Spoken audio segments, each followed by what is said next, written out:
90 రోజుల కోర్సు పూర్తి చేస్తే చాలు 100% ప్లేస్మెంట్ సపోర్ట్ తో సాఫ్ట్వేర్ జాబ్ మీ సొంతం. వెంటనే కోడ్ జ్ఞాన్ డెస్టినేషన్ ని సంప్రదించండి. నమస్కారం ఉమా గారు. నమస్తే అమ్మా. షష్టగ్రహ కూటమి అంటే ఏంటి, ఇది ఎప్పుడు వస్తుంది, అలాగే ఏ రాశుల వారికి దీని ప్రభావం ఎలా ఉండబోతుంది అంటారు? తప్పకుండా అమ్మా. షష్టగ్రహ కూటమి అని అంటే ఇప్పుడు చూస్తే మనం ప్రధానంగా మీనరాశిలో కొన్ని గ్రహాలు సంచారం చేస్తున్నాయి. చంద్ర శనులు ఏదైతే 28వ తారీఖు రాత్రికి చంద్రుడు శని కూడా మీనంలోకి వెళ్తారో అక్కడి నుంచి షష్టగ్రహ కూటమి అంటే రవి, చంద్ర, బుధ, శుక్ర, శని, రాహులు మొత్తం 6 గ్రహాలు మీనంలో కలవబోతున్నాయి. ఎప్పుడైనా సరే అవుట్ ఆఫ్ 9 ప్లానెట్స్ 6 ప్లానెట్స్ ఒకే చోట కలుస్తున్నాయి అంటే సంథింగ్ బిగ్ చేంజ్ అనేది ఖచ్చితంగా కనబడుతుంది. అది ఎక్కడ ఎలా కనబడుతుంది? 12వ స్థానం అయింది. 12వ స్థానం అంటే ఏంటి? మన విదేశాలు కానీ బోర్డర్స్ కానీ. 12వ స్థానం అంటే సీ వేస్ అండి, అంటే సముద్ర తీరములు. సో ఖచ్చితంగా సముద్ర తీరాలకి సంబంధించినటువంటి మార్గాల్లో మనకి ఏదైనా విపత్తు వచ్చే అవకాశం ఉంటుంది.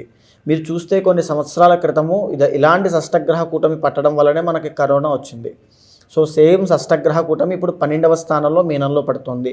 అందుకే చూస్తే మనం ఆల్రెడీ ఒక 3 months బ్యాక్ జనవరిలో వీడియో చేసినప్పుడు సముద్ర తీరానికి సంబంధించిన ఇబ్బందులు వస్తాయో మనం మాట్లాడుకున్నాం. సో అక్కడ చూస్తే సముద్రంలోంచి ఏవేవో చేపలు బయటకు వస్తున్నాయంటే వార్తలు కూడా వస్తున్నాయి. సో మీరు చూడండి కావాలంటే. తరువాత విదేశాలకి మనకి ఉన్నటువంటి ఆ పరస్పర రిలేషన్ దెబ్బతిని కాస్త వైరము, యుద్ధ వాతావరణము సంభవించే అవకాశాలు ఎక్కువగా ఉంటాయి, ఖచ్చితంగా ఉంటాయి. విదేశాలకు షష్టగ్రహ కూటమి కాబట్టి అందులోనూ శని రాహుల కాంబినేషన్ కూడా, కంజంక్షన్ కూడా అందులోనే ఉంది. దీనివల్ల ఏదైనా ఆరోగ్యపరమైన సమస్య కూడా వ్యాప్తి చెందవచ్చు.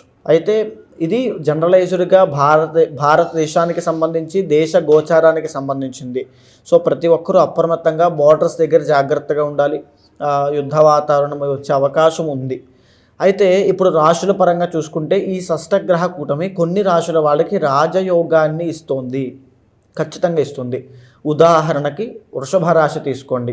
వృషభ రాశి వాళ్ళకి మీనము ఏమవుతుంది? 11వ స్థానం అవుతుంది. 11వ స్థానంలో పట్టేటువంటి రవి, చంద్ర, బుధ, శుక్ర, శని, రాహులు అనే షష్టగ్రహ కూటమి యోగిస్తుంది. యోగించడము అని అంటే ఇప్పటిదాకా ఉన్నటువంటి వృషభ రాశి వాళ్ళ కష్టాలన్నీ కూడా తీరిపోతాయని అర్థము. తరువాత విపరీతమైన లాభాలు అనేటువంటిది చూస్తారు. డబ్బు కనక వర్షం కురుస్తుంది వృషభ రాశి వాళ్ళకి. వాళ్ళు కొంచెం కష్టపడి వాళ్ళ ప్రయత్నాన్ని ఆపకుండా ముందుకు సాగినట్లయితే కనక వర్షాన్ని చూస్తారు ఖచ్చితంగా. అయినప్పటికీ కూడా మాకు ఏమీ కలగట్లేదు అంటే మీ పర్సనల్ చార్ట్లో ఏదో బిగ్గెస్ట్ దోషం ఏదైనా ఉంటుంది, దానివల్లనే మీకు రావట్లేదు తప్ప ఖచ్చితంగా వృషభ రాశి వాళ్ళకి కనక వర్షం కురుస్తుంది. అంటే ఆ రేంజ్లో డబ్బు కానీ పేరు కానీ, బికాజ్ ఒరిజినల్ 11th హౌస్లో కదా పడుతుంది. పెద్దవాళ్ళ దగ్గర నుంచి ఒక రకమైనటువంటి అభినందనలు, ప్రశంసలు, లేకపోతే గుర్తింపు, రికగ్నైజేషన్, గొప్ప ఫేమ్ రావడము, ఒక బిగ్గెస్ట్ టర్నింగ్ పాయింట్ వీళ్ళకి రాబోతోంది అని చెప్పచ్చు. 11th హౌస్లో రాబోతోంది కాబట్టి. అలాంటి వృషభ రాశిలో జన్మించిన వాళ్ళు ఎవరైనా ఉంటే, నా జీవితంలో ఇప్పటిదాకా పెళ్ళి కాలేదండి, వెరీ షూర్ మీకు పెళ్ళి అవుతుంది. నాకు ఇప్పటిదాకా సంతానము కలగలేదు, వెరీ షూర్ మీకు సంతానం కలుగుతుంది. ఇప్పటిదాకా ఇల్లు కట్టుకుంటారు. ఇప్పటిదాకా నాకు సెటిల్మెంట్ లేదు, ఖచ్చితంగా. నేను బిజినెస్ పెట్టాను, లాసుల్లో నడుస్తోంది, ఖచ్చితంగా మంచి లాభాల్లోకి వెళ్తారు. ఆపకుండా ప్రయత్నం చేయండి. పర్సనల్ చార్ట్స్ చూసుకోండి. తరువాత స్టాక్ మార్కెట్లో ఇన్వెస్ట్ చేసిన వాళ్ళకి, తరువాత ఈ యొక్క షేర్ మార్కెట్లో ఉన్న వాళ్ళకి, వీళ్ళకి కూడా అద్భుతమైన లాభాలని మనం చెప్పచ్చు. వెరీ షూర్ అండి. తర్వాత సెకండ్ ఇలాగే వృషభ రాశి లాగే అద్భుతంగా యోగించబడేటువంటి రాశి తులారాశి. ఎందుకు? 6th హౌస్లో వీళ్ళకి షష్టగ్రహ కూటమి పడుతోంది. సో మేజర్గా 2 విషయాలుగా మనం చెప్పచ్చు, 2 చేంజెస్ జరుగుతాయని చెప్పచ్చు. పర్సనల్ చార్ట్ ఒకవేళ బాగాలేదు అనుకోండి, వీళ్ళకి పర్సనల్ చార్ట్ బాగాలేని కారణంగా కొత్త రోగాలు వీళ్ళకి వస్తాయి. ఒకవేళ పర్సనల్ చార్ట్ చాలా బాగుంది అనుకోండి, 6th హౌస్లో 6 గ్రహాలు యోగిస్తున్నాయి కాబట్టి ఉన్నటువంటి ఆరోగ్య సమస్యలన్నీ తగ్గిపోతాయి. 6వ స్థానం అంటే శత్రు, రోగ, రుణ స్థానము. ఉన్నటువంటి శత్రువులందరూ పోతారు. అది రాజకీయ ప్రత్యర్థులైనా ఎవరైనా సరే తులారాశిలో ఉన్న వాళ్ళకి శత్రు జయం అనేటువంటిది కలగబోతోంది. తరువాత శత్రువులు అంటే బయట వాళ్ళే కాదు, అంత శత్రువులు, రోగాలు కూడా. తరువాత రోగస్థానం, రుణస్థానం, అప్పులు కానీ, ఈఎంఐస్ కానీ, లోన్స్ కానీ ఉంటే ఒకేసారి క్లియర్ చేసేటట్టుగా ఆకస్మిక ధన ప్రాప్తి అనే మాట వినే ఉంటారు. Sudden money, easy money. So తప్పకుండా వచ్చే అవకాశాలు వీళ్ళకు ఉన్నాయి తులారాశి వాళ్ళకి, బికాజ్ 6th హౌస్లో పడుతుంది కాబట్టి. ఒకవేళ పర్సనల్ చార్ట్ బాగాలేకపోతే వీటన్నిటికీ ఆపోజిట్గా జరుగుతుంది, చూసుకోవాలి. తరువాత మకర రాశి వాళ్ళకి, మకర రాశి తీసుకుంటే ఇప్పటి వరకు ఏలినాటి శని అనేటువంటి దోషంతో చాలా ఇబ్బంది పడుతున్నారు. అయితే ఈ మార్చి 30వ తారీఖున పట్టే షష్టగ్రహ కూటమి వీళ్ళకి 3rd హౌస్, మకరము, కుంభము, మీనము, 3వ స్థానంలో పడుతోంది. చేతి వృత్తి వ్యాపారము చేసుకునే వాళ్ళు, చిన్న చిన్న షాప్స్ పెట్టి అమ్ముకునే వాళ్ళు, వాళ్ళ యొక్క చేతులతోనే వాళ్ళ పని ఉంటుంది అని అనుకునే వాళ్ళు కానీ, లేకపోతే చిరు వ్యాపారస్తులు కానీ, డైలీ స్మాల్ ట్రావెలింగ్స్ వెళ్ళి వచ్చి ఉద్యోగం చేసుకునే వాళ్ళకి కానీ, ప్రమోషన్లు కానీ, అభివృద్ధి కానీ, ఆ ప్రోగ్రెషన్ కానీ ఖచ్చితంగా కనబడుతుంది. పైగా విదేశాలు వెళ్ళాలి అనుకునే మకర రాశి వాళ్ళు ఎవరైనా ఉంటే వెళ్తారు, స్థిరపడతారు, సంపాదిస్తారు, ఎదుగుతారు, సక్సెస్ కొడతారని చెప్పొచ్చు. విదేశాల్లో ఉన్న మకర రాశి వాళ్ళకి కూడా అద్భుతమైనటువంటి అవకాశాలు అని చెప్పొచ్చు.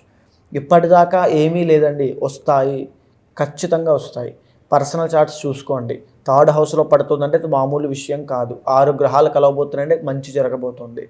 అయితే దీంతో పాటుగా గురుబలం అనేటువంటిది వీళ్ళకి ఎలాగో తక్కువ ఉంది రాబోయే రోజుల్లో మకర రాశి వాళ్ళు. సో గురుబలాన్ని పెంచుకునే ప్రయత్నం చేయండి. అయితే ఈ 3 రాశుల వాళ్ళు ప్రధానంగా చేయాల్సిన పని ఏమిటి అంటే పర్సనల్ చార్ట్స్ చూసుకోవాలి. సమస్యలు ఉన్నవాళ్ళు, అక్కడ బాగుంది, ఇక్కడ బాగుంది, షూర్ షాట్ మీరు ఏదైనా రిస్క్ తీసుకోండి, అద్భుతమైన అవకాశాలు మీరు చేజిక్కించుకుంటారు. లేకపోతే అది అలాగే సాధారణంగా వెళ్ళిపోతుంది. మిగతా రాశుల వారికి ఎలా ఉండబోతుంది అంటారు? తప్పకుండా అమ్మ, మిగతా రాశుల వాళ్ళకి ఇంతటి రాజయోగం కాకపోయినా కొంతమందికి మంచి లాభాలు వచ్చేటువంటి అవకాశాలు ఉన్నాయి. అయితే ఇది మనం వచ్చే దాంట్లో మనం మళ్ళీ తెలుసుకుందాము. సో ఈ రాశుల వాళ్ళు తప్పకుండా ప్రతినిత్యము కూడా ఈ షష్టగ్రహ కూటమి వెళ్ళిపోయేలోపు కులదేవత ఆరాధన, ఇష్టదైవ ఆరాధన తప్పకుండా చేయండి. మీ లైఫ్లో బిగ్గెస్ట్ టర్నింగ్ పాయింట్ రాబోతోంది, రెడీగా ఉండండి. మరి ఎవరికైనా కూడా ఇలా షష్టగ్రహ కూటమి వల్ల మాకు ఎఫెక్ట్ ఉంది, మేము మా పర్సనల్ చార్ట్ మీకు చూపించుకొని దానికి తగ్గట్టుగా మేము పరిహారాలు చేసుకోవాలి అనుకునే వాళ్ళు ఎవరైనా కూడా మిమ్మల్ని ఎలా అప్రోచ్ అవ్వాలి అంటారు? తప్పకుండా అమ్మ, ఎవరైనా సరే అలాంటి వాళ్ళు ఉంటే కింద కనిపించేటువంటి నెంబర్కి కాల్ చేసి అపాయింట్మెంట్ తీసుకోండి. ఎందుకు అంటే ఇప్పుడు మనం మాట్లాడుకుంది గోచార అంశము, ఇంకా డిస్కస్ చేసుకోవాల్సింది మీ పర్సనల్ చార్ట్లో చాలా ఉంటుంది. అది బికాస్ 60% మీ లైఫ్ మీద ఎఫెక్ట్ చూపిస్తుంది. కాబట్టి మీ సమస్య ఏదైనా, కోరిక ఏదైనా, నేను ఐఏఎస్ అవ్వాలి, ఐపీఎస్ అవ్వాలి, సినిమా ఇండస్ట్రీలో వెళ్ళాలి, ఏ కోరిక, నాకు ఇలా అప్పులు ఉన్నాయి, సమస్యలు ఏమైనా, గోచారము మీ పర్సనల్ చార్ట్ని సమన్వయం చేస్తూ ఒక ప్రాపర్ గైడెన్స్ తీసుకోండి. తర్వాత ఏదైనా దోషాలుంటే తగిన శాంతి పరిహారములు ఆచరింపచేసి మీతో ఆ మంత్రోపాసన మీతో చేయించి తప్పకుండా మంచి రిజల్ట్స్ వచ్చేంత వరకు మీతో ట్రావెల్ చేసి ఖచ్చితంగా మీ వెనకాల నేను ఉంటాను. థ్యాంక్ యూ అండి, థ్యాంక్ యూ సో మచ్. నమస్తే అమ్మా.